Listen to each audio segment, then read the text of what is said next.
Hey everyone, and welcome back to Screamers, our weekly women's football podcast. I'm Maya. I'm Honor. And I'm Jessie. It's a cup frenzy this week as we'll be getting stuck into the latest FA Cup action, commiserating over the League Cup semi-finals and digging into the Champions League draw. Plus, we'll be picking this week's Screamers of the Week and checking out what's new on the Woso Community Noticeboard. Let's dive in. I love an FA Cup weekend, guys, don't you? The fifth round of the FA Cup wrapped up about an hour and a half ago. It was pretty recently. And what a fun weekend it has been. We had some heavyweight WSL matchups. We had some championship teams on the lookout for an upset. And we had Wolves and Rugby Borough flying the flag for the National League. Big up the National League representation in the fifth round. Should we start, in the order of the games? Let's throw our minds back to yesterday morning, Aston Villa versus Brighton. Honor, you called it as a goal fest. Yeah, I did. Well, Maya was the one who first said that this could be a good game. And then I decided to go on and say that it would be a classic and a goal fest. Classic of the genre. And it wasn't really looking like it for a while until 45 minutes in when Nikita Paris opened the scoring. And then we had a 5-goal thriller.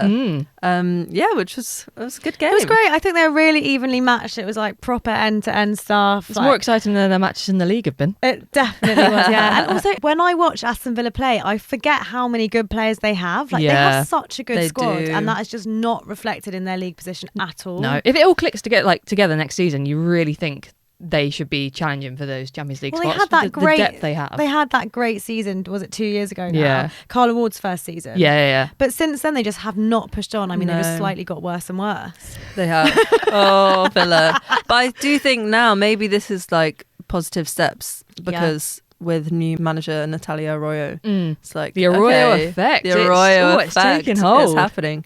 Yeah, so the end result was 2 goals to Brighton.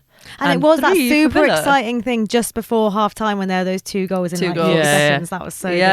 I was slightly worried they would go in for the half and then come back out and it'd be just like a real damp squib in the second half. I'm like, oh, nothing's happened. We're going straight because we would have gone to extra time and penalties. I was praying not. I needed to get to the pub for the Six Nations, so I was like, come on, let's wrap this up. Sorry, we're bringing rugby into our women's football podcast. That is very unsporting of you, Maya. But yeah, no, it's interesting, isn't it? Brighton are 8 points ahead of them in the league, and they did look really well matched. So it just shows like they're not performing. No, so that was a WSL matchup, and then we had a potential staging ground for the massive upset. I called it last week as the one I was looking most forward to: Wolves versus Manchester United. Oh. Sadly, I think the result went the way that a lot of us would have expected. Yeah. So it was a 6-0 demolition job by Manchester United. You've got to respect the professionalism because there's sometimes this attitude that like clubs should ease off scoring when they're playing lower tier teams. But that feels kind of a sign of, disrespect. But it did feel like maybe 4-0 would have been a fairer result for Wolves because I think they played well. Like they are an amateur team. There is only 3, I think, members of that squad who are paid on a part-time basis by the club. It's really? The levels are so different to be able to compete with Manchester United. And they held their own. They had a record crowd. I think they said on comms before this game, the most they've ever had at Wolves for a home game is like 1,800 or so, and they had over 5,000 fans yesterday. Oh, that's amazing. Which is just incredible. That's cool. Yeah, I thought they did really well to hold on to that 4-0 for such a long time. Yeah. And then, Wolves were one of 2 National League teams that were still in the FA Cup, and the other was Rugby Borough, who were in the early match today against Liverpool. That's why I wore the shirt, guys. I was, I promised to do it last week, but I delayed it a week. Did either of you 2 manage to catch much of the game? Yeah, I didn't think Rugby Borough were doing loads, but they had a couple of counters. Liverpool just could not really create. But I don't know if that's because there were a couple of new players in. I think Rugby Borough played a really good game. They were compact. There was a lot made of comms on about the quality of the pitch, which professional sports players should be able to play on any pitch. But they are right, a 3G is slower. And I think Rugby Borough are really good at you're going to have to play around us and you're going to have to play quick passes. And if you can't do that, then we're fine. We can soak up whatever you throw at us. It was always going to take a moment of magic, I think, to open the game up, which is why you bring on Mary Herbinger. Oh my God, what a hit that was! You're right on it. There was a couple of new players in. Our 2 Chelsea loan signings got their first starts. Which is quite exciting. Spanish. They're both Spanish. I think they're both Spanish, yeah. And then it's always nice to see Zara Shaw getting minutes. She's like 17 years old, been picked for ages as will be a wonder kid of English football. So it's quite nice to see her playing about in the midfield. Nice. And I thought everybody's favourite celeb footballer from I Kissed a Girl, Georgia Roberts, was really good for Rugby Borough as well. She made some good clearances. Some star appeal. And I think that's actually a really great scoreline they can be proud of. And it felt like a really promising sign of what's going on in Tier 3. So they're 5th in their league. They're in the same division as Nottingham Forest and Wolves, who we've spoken about wanting to come up. Rugby Borough are in 5th, having only lost 2 games all season, which shows you how tight things are there. So it's really super tight. Yeah, really promising sign of like the levels of football being played in the National League. So Rugby Borough 0, Liverpool 2. Elsewhere, we had Crystal Palace versus Newcastle. This was the match that Honor picked out last week. Yeah, I picked this out because I was like, oh, it would be cool to see the bottom of the WSL versus the top of the Championship-ish. Didn't find it that exciting, to be honest. It was fairly evenly matched, but you could tell Palace were maybe going to edge it. And that's about it. And they did edge it. So it's probably a good yardstick for Newcastle because they can go away and be like, okay, this is what we need to work on to compete with the teams in the WSL. Obviously Palace are at the lower end of that, but it's still a good exercise for them. Definitely. And I think it's great for Palace to stay in the FA Cup as well. Yeah, 100%. I'm pleased for them. Yeah, definitely. And then elsewhere we had our correspondent on the ground, Maya at Meadow Park. In the building. Braving the cold and the rain, snapping dog pics. And also watching some football. So how was it? How were the vibes at Meadow Park? Yeah, it was good. It was quite quiet today, actually, weirdly. Yeah. It was almost like the whole crowd was sort of going into these sort of zen states where we were all just like quite transfixed. It was quite weird. Anyway, sort of halfway is quite through, weird. it was quite weird. Before we'd scored, it must have been halfway through the first half, I suddenly realised that we might not win. And I was really Has the concept of losing just... I don't know why. I just hadn't really Typical Arsenal fan. No, I think I don't know. But London City Lionesses came out fighting. Oh, like, 100%, yeah. They had their elbows out. They did have were a lot not, of fight. Yeah. There was no like, oh, we respect this top side team at all. Like, yeah. They were really bullying us, honestly. Don't they know we're nice and Arsenal? They shouldn't be shoving us the but ball. seriously, they were really going for Leslie Russo. Yeah. Like, she had a bit of a rough game. But I thought her hold up was really, really good. Really good. She played really well. Actually, I think a lot of our players played well. I'm just not sure they necessarily expected that level of Lionesses physicality. yeah, exactly, to come out like that. And I think Arsenal can sometimes be a bit polite. I think that is sometimes our problem. But yeah, Kyra Cooney-Cross was really good. Fantastic cross from Kyra Cooney-Cross for Laia Kaduna for the first goal. Amazing. I think actually we were completing way fewer passes than I'm used to that side completing. Yeah. But Kyra Cooney-Cross was staying pretty calm. And Emily Fox, when she came on, really changed the game as well. She was much more composed. Like, it felt quite frantic. We weren't that good at slowing play down. Yeah. You know, we missed a lot of chances. We were sort of fumbling the ball in the box quite a lot. Yeah. But yeah, we got the 2 goals and that's what matters, I guess. I was surprised that Renee took so long to bring on Emily Fox. I think maybe like it was cool to see Katie Reid getting the start and getting those minutes. It was, but yeah. If they had known that London City Lionesses were going to be that physical, I wonder if she would have been given the nod. But then I think Katie Reid did quite well, but it was always a bit kind of antsy when she had the ball. But I'm pleased for her that she got the start. And then also it was good to see Nicewonger's first start as well. Inexplicably, according to FotMob, playing left wing.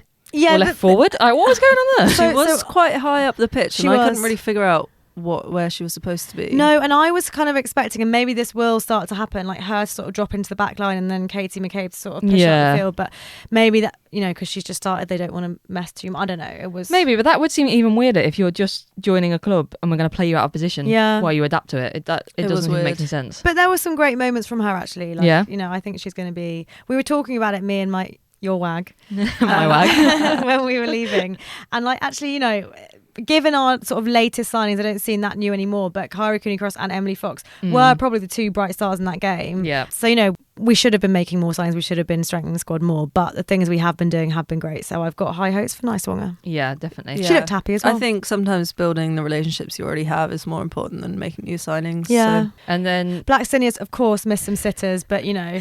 Well, they said on comms that she now, with the goal she scored, so she scored the second of the goals for Arsenal, it makes it 50 goals for Arsenal in 109 appearances.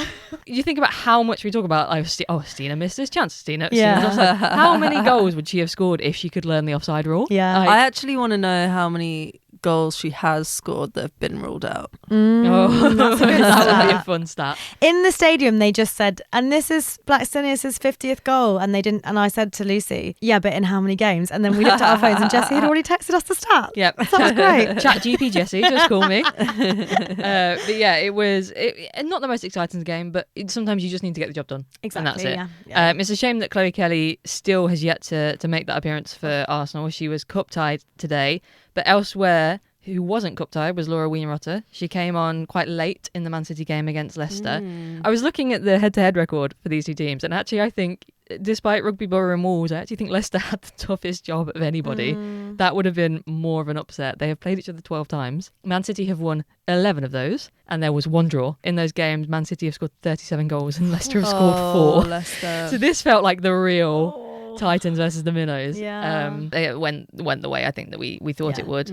Quite a strange first goal from Uhabi. Just seemed to slowly dribble in into the corner. Carolyn scored her first goal, and I really enjoyed her bowing celebration as well. I was like, you are so cocky. I love it. I thought, it might take her a little bit of time to settle in, and then she'll start firing. No. First week, cheeky little chip over the keeper. Thank you very much. Which is very fun to see. So it was very cheeky. Yeah, looking forward to see what else she does. So yeah, 3-1 City versus Leicester. The last of the 2 p.m. games on the very confusing multi-view experience, which I did not enjoy. Felt like I missed everything. I missed every single goal. Also, after making fun of me for not knowing how the multi-view worked, Jessie was texting on the group chat being like, sorry guys, how does it actually work? Sorry, I think it's quite strange that they offer this thing and then don't offer it on desktop. Like, it's only on TVs and we're not going to tell anybody that anywhere. It's old school. I did know that. I don't know how I knew I was it. playing football at the time. That's why I didn't get to experience it before. But yeah, the last of the multi-view games was Portsmouth versus Sunderland championship match. And Sunderland came out the better 2-0. Portsmouth got a red card, I think, towards the end. So yeah, quite convincing win for Sunderland in the end. I think that makes them the lowest ranked team now, still in the they are in the FA Cup, fighting the good fight for the championship. And then the last match of the 5th round was Chelsea versus Everton, which I think we thought going in might be a bit of a battering for Everton. And then everyone looked at the scores about 20 minutes in and saw, oh my God, Everton are 1-0 up. What's going on here? I screenshotted that Everton won Chelsea now. I felt like maybe Everton are going to do it. And then, of course, the football gods intervened and a soft penalty for Chelsea. A tug on the shirt, maybe a little bit of a pull on the arm. I think if that's outside the box, it's not really being given as anything. Ashley Lawrence, she went down too easily. It's my judgment on that. Courtney Brosnan almost saved the penalty. She guessed the right way. Yeah. It was a good pen from Kat Macari, but like fingertips almost to it. But yeah, that gave Chelsea the equaliser, and then it was just sort of all Chelsea from then on, unfortunately, which would have been lovely to see Everton stay in the cup, but the Chelsea march to domination on four fronts continues. Yeah, and that's not the only cup action we've had this week. It is not. Cup. Poor me and Double honour. cup. Both Arsenal and West Ham were sadly knocked out of the League Cup. What happened to Subway's West Ham coded, guys? Yeah, I don't know. I guess, all I can say is maybe Subway's not Arsenal coded either. I know. But I've got my eyes on the FA Cup now. I'm over it. Oh, not even the Champions League. You're going to settle for the FA Cup. Well, no, Champions League, I'm not there yet. But FA Cup, I'm in. Yeah, so it's Chelsea versus Manchester City in the League Cup final, which will be in the middle of March. It's the sixth time in a row Chelsea have been in the final, which is such an insane statistic. It's a repeat of the... They've lost to us for the past 2 years, though, in the final. So don't forget that part. Don't forget that part from the bitter Arsenal fan in the corner. It's a throwback to the 2022 final, which City won. I mean, Chelsea have been in it, 6 years on the bounce, but they haven't actually won it in the last Yeah, so 3 who or are we 4. backing? Like, have they got a mental block in this final? A similar way to they have a mental block in the Champions League. They're just serial bottlers. I think Chelsea is serial bottlers. So I guess it's Man City's cup now. Subway is City coded. Well, also the the crazy thing is that Chelsea and Man City are playing each other 4 times in a 9 row. days or something like that. In like 12 days, yeah. 12 days, 4 times. So Crazy. I hope everyone's excited about that. I am very glad that I will be on holiday then. Man City have drawn Chelsea in the draw. So that means they're going to do the final, then the first leg of the Champions League quarter-final, then the league, WSL, and then the second leg. Crazy. Yeah. That is going to be exhausting. Yeah. Maybe boring. That's going to be so boring. I'm not watching all that. How do you prepare to face the same team Four times in a times. row? That's such a head fuck. Yeah. Because Arsenal had it with City, like 2 games on the bounce. 4 games, though. 4 games is just ridiculous. I just think Chelsea are going to come out on top because of their depth. I think it's going to be really that's exhausting true. and they're just going to pip it now. They'll be able to play a different starting. Yeah, I think- exactly. yeah, and Man Man- City just don't have that. They don't have the depth at all. So, as we mentioned, there has been the draw for the Champions League this week for the quarterfinals on Friday, which again, Maya and Jessie managed to miss a draw. Yeah. What's your excuse? I think it's me because I think it's you too. For some reason, I was so convinced it was 7 p.m. that I had put it in my diary and sent it to these guys as a diary invite like weeks ago. And bless Jessie, she obviously just trusted my diary invite. Yeah, luckily I don't pay attention. Anna just knows I chat shit all the time, so she just went her own And way. you guys both have a very bad track record with watching these draws. I don't know what you mean. It started like the results started coming up in the group chat, and I was like, "Hang on, the draw's not for 7 hours." Well, that was me. I was going, "Oh yeah, you guys have got Real Madrid." Yeah. So yeah, I thought it was going to be a glamorous evening affair. That's why I was preparing myself to watch it with a cocktail. I thought it'd be a really nice Friday night. No, you should know. It's never prime time.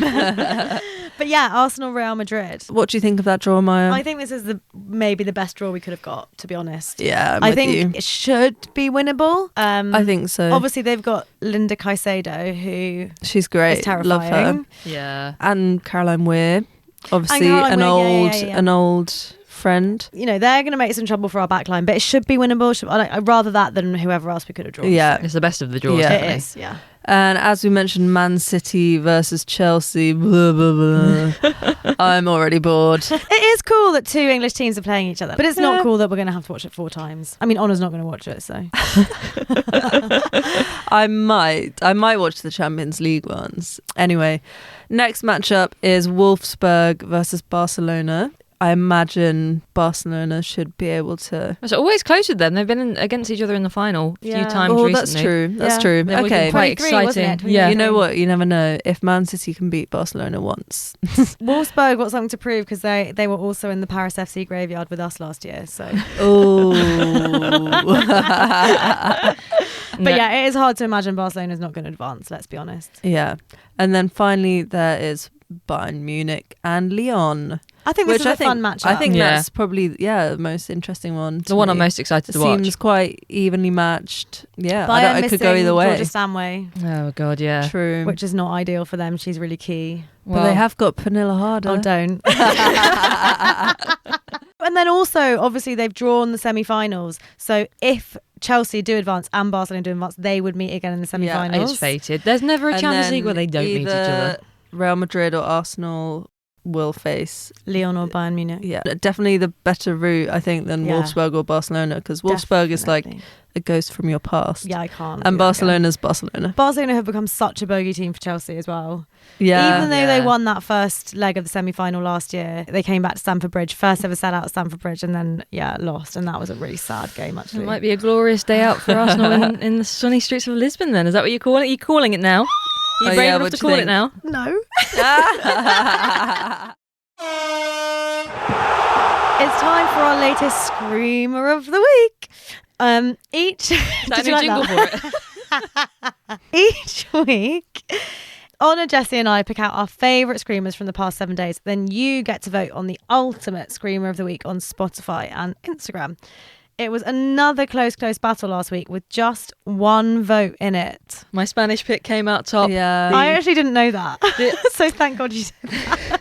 Breaking news here on the podcast. Maya's totally checking up on the results. Can you tell everybody? I don't know how. I don't know. These two always know, and I only ever know what the score is when I personally vote. But I promise I did. It came down to 1 vote. Yeah. And it was the post-to-post screamer from Alheria won last week. So I guess that means Jessie's going first. I Go can on, Jessie. steal all your selections. I wasn't feeling super enthused before this morning about my screamers of the week. I wasn't really sure who I was going to pick. So thank God for the last 10 minutes of the Rugby Borough Liverpool game. Honourable mention to Mary Herbinger. She opened the scoring. What a hit. But actually, I'm going to go for the second goal from Mia Enderby. It was this mad sequence of volleys. So the Rugby Borough player cleared it. Jenna Clark volleys it to Herbinger, who volleys this like perfectly lofted pass over the defence to Mia Enderby. The keeper comes out to meet Mia and she just sort of hits it on the half volley, rockets it into the net, wheels away screaming. It was just an incredible goal. A 97th minute or something insane like that. So yeah, that's my one. Mia Enderby's incredibly cool half volley screamer. Nice. Honor, what are you going for? Oh, I've decided to travel into Europe for this week's pick. So today we're going to Germany for a lovely little weird, bizarre volley from Delis. That's how you like to hear a screamer described. Honestly, I think it's a screamer, but it's a very weird goal. Delis Boboy, who is an 18-year-old Leverkusen player, and this was against Essen in Die Liga. It's a short corner, but then it gets crossed in, and then she just kind of sticks her toe up, and it bounces and hits the underside of the crossbar. Sounds elegant. But yeah. Anyway, I love that. Also, shout out to Sarah Holmgard for Everton today against Chelsea for her Olympico, which was spectacular. Nice, Oh, it's just they're always so fun to see. I didn't love the commentator immediately starting to talk about, well, because the keepers are often slightly smaller in the women's games, you see these more frequently. No, dude, it's an incredible goal. It's just an incredible goal. It's just nice. Cool. What are you picking, Maya? My slightly honourable mention was just I was really impressed with Gabby Nunes' goal against Brighton in the FA Cup. I thought she left it too late, and then she scored from a super tight angle, and it was a really Gabby nice goal. Nunes Yeah, exactly. It was a great goal. My screamer of the week, actually, I think it's very mature. Oh, all right. Because it was a goal that was scored against Arsenal. Oh, she's growing. She's learning. I am. Midweek in the League Cup, it was Mary Fowler's first goal, which was a really nice Viv Miedemar assist, which sort of took out Lotta with Mamoy. It sort of hit her on the back of the foot and she fell forwards, which kind of made space for Mary Fowler, who just shoots it across goal, like absolute rocket into the top left corner. Strike. It was a gorgeous goal. It was. I mean, that's very. She's big on of fire, you. Mary Fowler. Very big of you. I'm very proud of you picking a goal that beat Arsenal.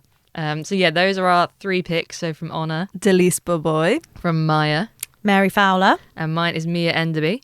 We will put those clips up on our Instagram, so you'll be able to see them, and then you can take a vote on Spotify and on Instagram to see who'll be the ultimate screamer of the week for this week.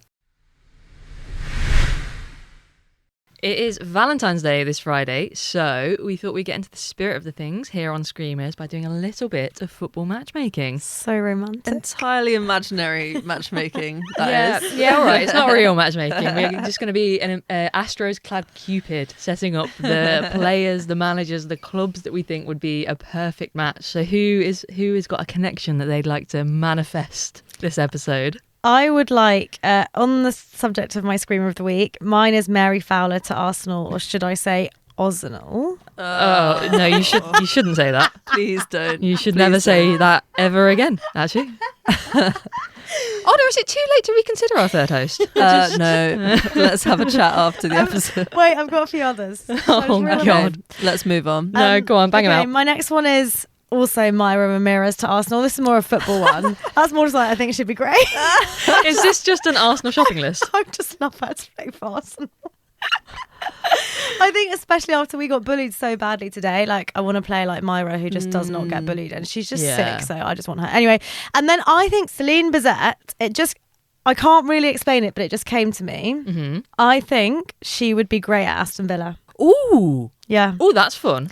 Partly because I think she suits the vibe. Like I think they're quite jokes. She's given me like Maz Pacheco. Do you know what I mean? Yeah. She's quite fun. She's quite fun. And that's why she left Spurs, really, isn't it? To go with Grace Clinton back. Yeah, exactly, because they had too much her away fun. from Grace Clinton.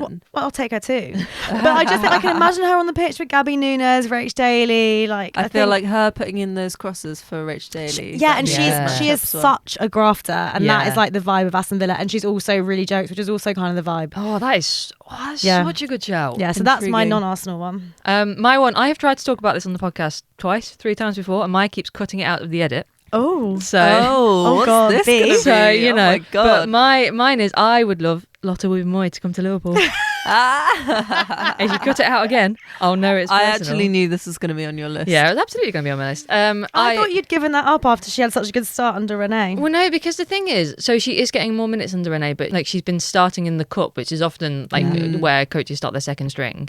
Things could change over the second half of the season. We don't really know what it is, but she does seem to be falling out of favour of the contention of being the first choice centre backs. I think we are missing a player with that kind of like big match experience. If Liverpool do want to really push on next season, I think someone like Lotta would make such a huge difference to our back line. So that is my one. My other one is Merla Frames apparently really wants to leave Wolfsburg, the keeper, this summer. So not sure to like who to, but I'd love her to come to the WSL. I think it's always fun to see like, you know, big name keepers. Who needs a new keeper? I mean, Liverpool do need a new keeper, so I would also take her there. Oh yeah. No one would turn down a keeper of that quality, so it'd be really cool. Otherwise, I could just get snapped up by Leon or something like that, and that would just be boring for everybody. What about you, Anna? What's your... Mine isn't really about a player or a team, but I was thinking yesterday I saw a bit of the rugby. This was the Premiership Women's Rugby, and their player of the match is sponsored by Clinique, and then the player of the match gets this little goodie bag like of Clinique stuff, of like nice I don't know, skincare, makeup goodies. And I was like, you know what, more makeup sponsors in football. I think we should like ditch Barclays because what are they really doing for us, and also what bad people. Yeah, exactly. And then we get some kind of makeup thing in, because also with F1 Academy, Charlotte Tilbury is the main sponsor of that, and then all the drivers get like Charlotte Tilbury stuff, and then one of the cars is even like Charlotte Tilbury decorated, and I just think it would be quite slay, be quite camp. I want the players of the matches to get like little goodie bags. Who wants just that little boring trophy? More beauty spots. When she comes back, Sam Kirby, and handed like an eyeshadow palette and a mascara. When you put it like that, it sounds like a terrible idea. No, it sounds perfect. So it would kind of add a little bit more fun. Christy Mears will never have to buy makeup again because Sam will keep winning it. Perfect. Exactly. Yeah. Exactly. There we go. All right. Well, those are some, you know, potential matchmaking things we might have manifested. If you've got any other matches you think we might have missed, let us know in our Instagram DMs. But to make it a little bit more personal, who's your biggest football crush? It's I was scared for a second. I was like, no one told me about this segment. We know yours is Renee. Yeah, Renee. No, we're not talking about our biggest football crushes. I want to know what your football icks are. What gives you the ick when it comes to football? The heebie-jeebies. What's your red flags? And you can't say Jim Ratcliffe because that's too easy. Mine is, which I saw in the Aston Villa game, is, Oh. well, I've got a few, but one of mine is when there's like, they do like a normal goal celebration, which is like fun, and then the moment has passed, and then they like get their friend, stand together and do like a choreographed little dance. Yeah. I just find it so cringe. Oh, Either you Jesus. do it straight away. Exactly, or you don't do it. Yeah. No. Yeah, and it just gives me the ick, yeah. It I really just does. so many that's fair celebrations. point. The like slow coming together of an entire team just to like pat each other on the head, I think is also like, needs working. Chloe Kelly, you've got to improve the Arsenal celebrations. Yeah, I'm looking forward to that. Mine is centre backs who wear low socks, because I think you should have some self-respect and pull your socks up. That was Jenna Nicewonger today. Well, she's not a centre back, so I'll let her off. That's fine. Really? Okay, so it's just It's specific. I've gotten over myself, and so it's just Maya Letizia. It's just Maya Letizia. No, it's also. Oh, that's why you don't like her. You found the root of my dislike. It's It's the the socks. It's the socks. No, I just don't. It's something about wingers, fine. Strikers, fine. Centre midfielders, no, I don't think so. And centre backs, definitely not. Your socks should be pulled up properly. Well, you just like take yourself seriously. Exactly. You're a centre back. You're not a fancy winger. You're here to make some tackles. And I do don't know. We're not living in the Stone Age anymore. The only time your socks should be low as a centre back is if you've done a slide tackle and they've slid all the way down to your feet. I never knew you were so traditional, I have Jessie. such strong feelings about centre backs and those socks. Proper old school defending. Have some self-respect. And then specifically in grassroots, I think it's players that reposition the ball so they can hit it on the valve when they're taking a corner or a free kick. It's like, it's not that deep. It's really not that The deep. marginal gains ain't going to help you now, honey. Yeah. Have you seen the pitch? It's not flat. I don't think that's going to help. Both of you guys know my biggest one. Oh, yeah. We do. Do we? I think you do. So the biggest one that I go on about all the time is players throwing their arm in the air to flag offside. It's the Leah Williamson. When half of the time they are wrong, Yeah. or they can't see another defender behind them Yeah. playing the opposition Yeah. onside. And I know the officiating is shocking, but guys, they've Don't got a better officiate view than you. yourself. It's just the flapping. Oh, it brings me so much pain. Yeah. I hate it. But that's not specifically targeted at any player, but I think some it players is. are more Fast prone and to loose. it than others. Okay, I have another. Sorry, Arsenal.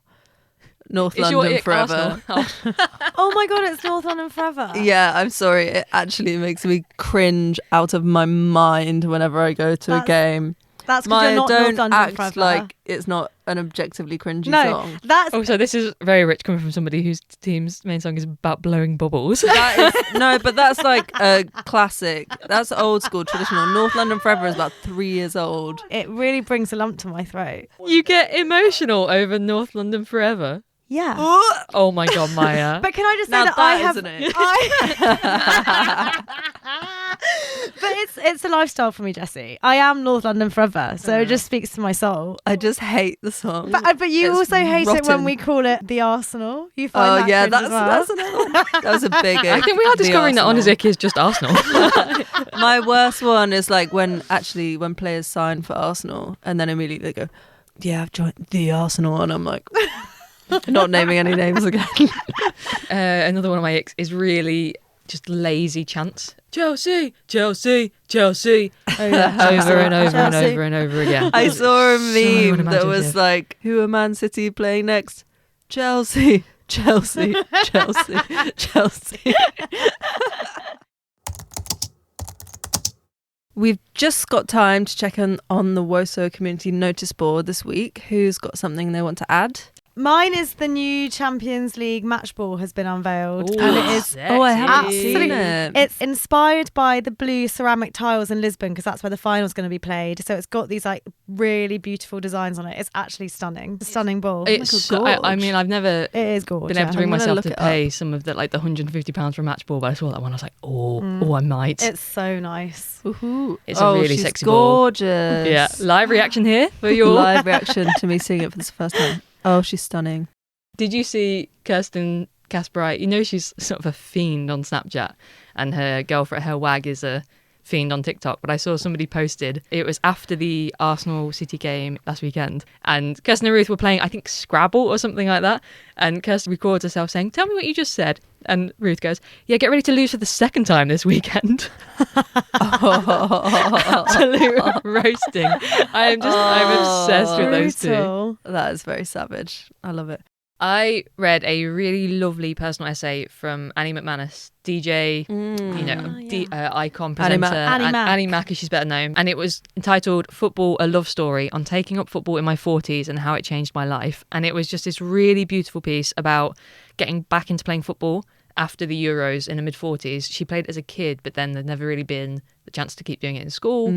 But as I was reading it, there was some bits that made me genuinely quite touched and quite emotional about football itself, because I played all my life and then after university took a few years out, and then coming back and finding our team, it just reminded me of what I love about playing football again, and like really revitalised that part of myself. So reading Annie's essay about getting back into the sport, she gave a shout out to Gold Diggers because her first sort of experience back with football was at one of the Gold Diggers over 40 sessions, so nice. meeting Nice. other people who were getting back into football. I just want to try and find this bit she wrote towards the end because I think it really summarises everything that we love about football. Football should be for women of all abilities and all ages. We need local community sessions. We need five-a-sides and charity tournaments. We need women to feel welcome in every aspect of the game, including refereeing and coaching. Most of all, we need football to be a place for women to have fun. Women who worry that they can't play well enough, women who haven't sprinted since the parents' race at sports day, women who dare not sprint because they leak from the labours they've been through, women who need to rage, to kick out, to laugh hysterically, to be out of the house and out of their own heads. I've had 30 years without football. Now I have it back in my life. I want to play for as long as my body will allow. I have a new sense of being physically liberated. On the pitch, I sprint, I lunge, I kick, I barge. Sometimes strange bestial grunts come out of me when I tackle. I can feel ferocious. That's something I would like to preserve. I've never seen a video of me playing football, and I really don't want to. To see myself objectively is to break the bond between my brain and my body that creates this feeling of utter freedom. I'm so absolutely ecstatic to be playing every match. Big grin on me. Cringe, as my kids would say. At the end of the games, my teammates and I hug each other and say, "You played so well, you smashed it." But what I really want to say is thank you. Thank you for accepting me as part of your team. Thank you for allowing me to feel truly free in my body again. Thank you for bringing me back to the girl I once was. And thank you for helping me realise that being a mother and a wife are just two parts of who I am. I am a footballer too. Oh, love that. It's such a lovely essay. So we'll share the link so people can go and read it in full. But it just really, emphasises, I think, those of us who care about women's football and enjoy playing it and watching it and shouting about it that formed this podcast. That felt really emblematic of that. Nice. That's really nice. That is lovely. And I had one more that I saw this week that Malala posted on Instagram, that she's a big Birmingham City fan. So rogue. She calls herself a blue nose. I didn't actually know I'd that's never what heard that before. No, I hadn't. But apparently that's what they call themselves. So she posted at a men's game. I'm not sure if she must have been to a women's game. I would have thought so, I think so. Out of everyone, you'd think Malala's been to But a I'd women's love game. to go to one with her. I love the idea that Malala's in the stand. You know all that. I mean, if tell you what, Malala, if you're listening, come to a game with us. Yeah, exactly. It'll be chaotic, I can promise you that. I'll be there. Speaking of Birmingham, the big move of Emily Van Egmond. Oh my God, I'm obsessed. Oh yes, we're following I'm every sorry, but I step am on TikTok. I've never seen such romanticisation of Birmingham city centre as is going on in Kat Van Egmond's. The stark difference between her last video in San Diego of like the sun setting over the sea to like the bull ring. The phrase of, I'm going to miss seeing the ocean every day. It's like, they've got canals in Birmingham, love. And she has been on them. I've seen it on her TikTok. She's absolutely one of those people that would be like, there's actually more canals in Birmingham than there's in Venice. So, you know. We're going to have to keep up with the Van Egmonds. Yeah. Keeping up with the Van Egmonds. Oh my God, that should be a TV YouTube show. series. Kat, if you're listening. In some less fun news, there was obviously word got out that Bunny Shaw, amazing Man City striker who we all love, has been receiving racist abuse online. It was racist and misogynistic, wasn't it? Racist and misogynistic abuse online, and it has really affected her, and she wasn't in the squad for a game, and she didn't travel down to Arsenal. There hasn't been a specific statement from the WSL either coming out against racist abuse, has there? No, they've just lumped together the news of Bunny's abuse with the news of Millie Bright receiving abuse from a fan after a game, which I think is really not. It's disappointing. A good way to deal with obviously it. it's not great for Millie either to be told that she played shit by fans that she's just been taking photos with. But it is a completely different situation to the one that Bunny's in. I think it was a real fumble from the league to sort of treat them as the same. And inherently, even if they're going to say we didn't mean to, it inherently diminishes exactly what Bunny has experienced. Which is really serious. And it's been quite disappointing as well to see the lack of statements from players as well. Exactly. Like explicitly. It's been very quiet. There's been lots of like, we're with Bunny, like we're supporting Bunny, but like the lack of explicitly calling out racist abuse has been quite disappointing to see. Yeah. They've been very vague, all of the statements about being kind, and that's not... It's not enough. No, it's not enough. So hopefully there's some concrete action and they can also get to the root of who was sending those messages and actually take action there as well. But, and solidarity with Bunny. Yeah, solidarity with Bunny and every other player from professional down to grassroots.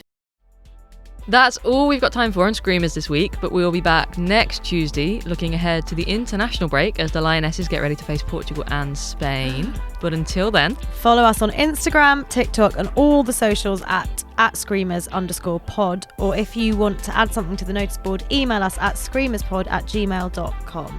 And follow Screamers for free wherever you get your podcast to always be the first to know when new episodes drop. If you like the episode, please rate and review to help other people find us. And if you're looking for a reason to talk to your football crush, why not see if they also listen to Screamers? I think it's a rock solid Happy technique, guys. Valentine's Day. Happy Valentine's Day. Happy Valentine's. Bye. Bye. Bye.